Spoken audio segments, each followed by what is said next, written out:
So the big question is this: what lessons can we learn from MJ Harris? Today, I share 5 empowering tough love lessons from one of my favorite humans when it comes to relationships.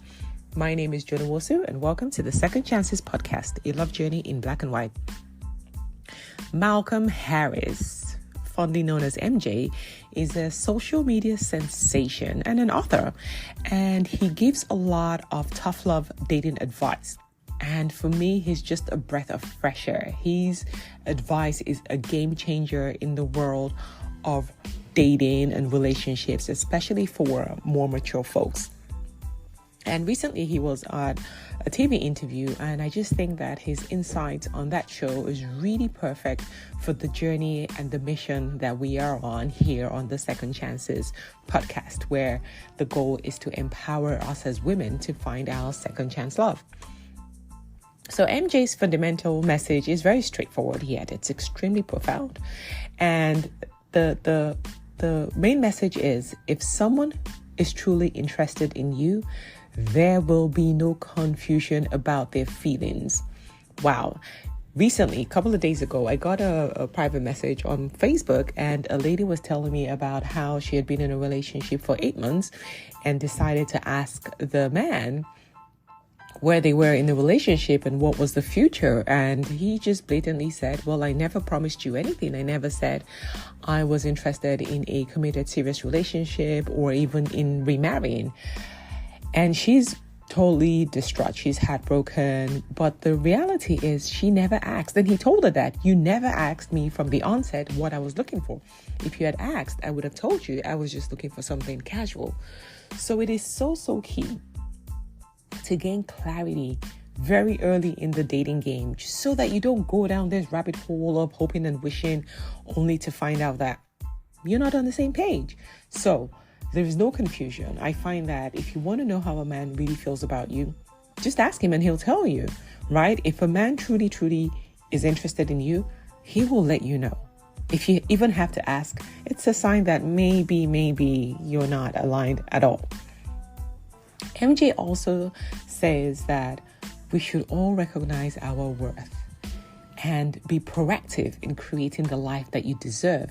It's not about just staying and hoping and waiting and praying.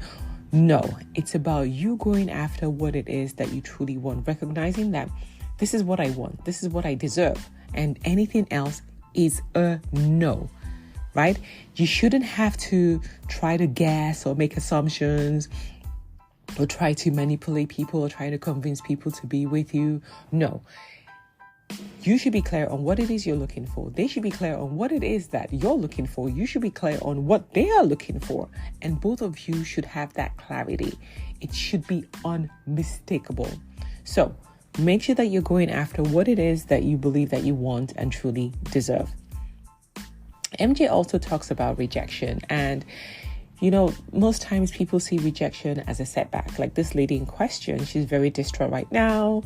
She's really in a lot of pain. She's heartbroken. And yes, I validate all of those emotions and feelings that is going on in her life currently. But the truth is, rejection, especially when early on, is a great revelation. Like, it's a great gift.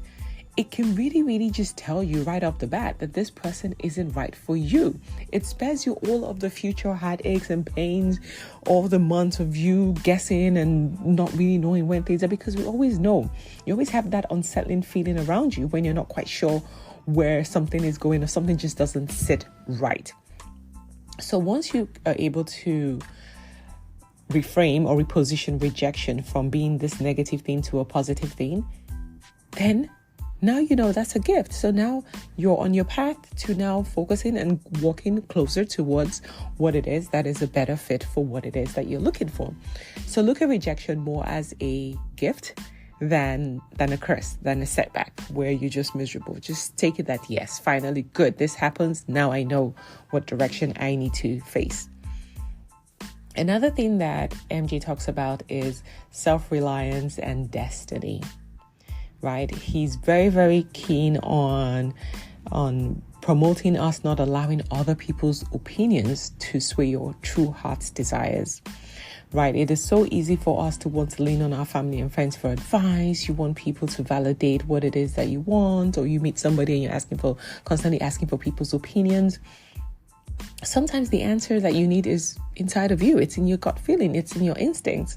So being able to grow that muscle and be able to trust your own instincts is such a great gift, such a great tool to helping you navigate this path of love, which is very, very complicated, very, very complex, right? But it's very, very key. You're the one who knows what it is that your heart desires. You know deep down inside of you what aligns with you and what doesn't align with you. It's not about other people telling you, oh, this person is a great match for you. You know, you can feel it inside of you. So trust that instinct a little bit more and use that as a compass to navigate you on this journey. MJ's been through a lot, especially when it comes to relationships, and he keeps overcoming all of these difficult relationships and using that to just inspire everybody else. Like, he shows that it doesn't matter what you've been through. The future will always be better than your past, right? So it's this inspiration that, yes, things might suck right now. You might feel like you're all alone. You might not be able to see the light at the end of the tunnel. You might not think that there's anybody out there for you. You might think that all men are whatever it is that you're thinking right now. Just know that the future will always be better. It's about you being resilient. It's about you choosing to move forward, to keep growing, to keep working on yourself, right? To keep on that path of believing that love is possible, that you can find your true love and you are deserving on your true love, and never give up on that dream or goal. Keep doing whatever you need to do, putting in the work, putting yourself out there to make sure that you're able to meet that person. The last one that MJ talks about, the last advice I want to talk about, which is, it's tough love, and people don't like to hear the truth, is you got to put yourself first, right? You got to put yourself first and stop settling. This is so common with a lot of people. It is so easy to, especially when you've been single for so long, to start choosing other people and not choosing yourself. And if you said to somebody, oh, why you're not putting yourself first? They're like, of course I'm putting myself first. Oh, I'm thinking about myself. But in reality, are you though? Are you though? What are the things about you that you've had to compromise on? What are the things that you don't feel confident or comfortable or courageous enough to speak your truth and say, this is what I want? How many times have you settled for people that you know are less than what it is that you're looking for? So the last advice that MJ has for us today is choose you. Choose you. Do not be afraid to speak your hard truths, your deal breakers, your boundaries. Put yourself first. Stop settling for people that are not good enough. Know what it is that you truly want and stick to that. Hold your ground. There are wonderful people, both men and women out there, who want what you want, who are deserving and who are desiring of what it is that you have to offer. Believe in that and hold on to that. I'm a huge fan of MJ, honestly. If you don't follow him on social media, I want to encourage you to follow him, because he really reminds us that, look, with the right clarity, with the right amount of self-worth, with the right determination, with the right amount of intuition and trusting yourself and your decision, you will get the love that you deserve. And I strongly believe in that too. So let me know if you enjoyed MJ's interview. You can catch it on YouTube. I think he's really, really phenomenal. But it was just a fantastic reminder. And for me, this is just my top 5 lessons that I was able to take out of that interview. And I hope that it can help you on this journey to finding your true love. Thank you for listening to today's podcast on the Second Chances podcast. A love journey in black and white. And remember, no matter what, never give up on love. Till next time, sending you love and light.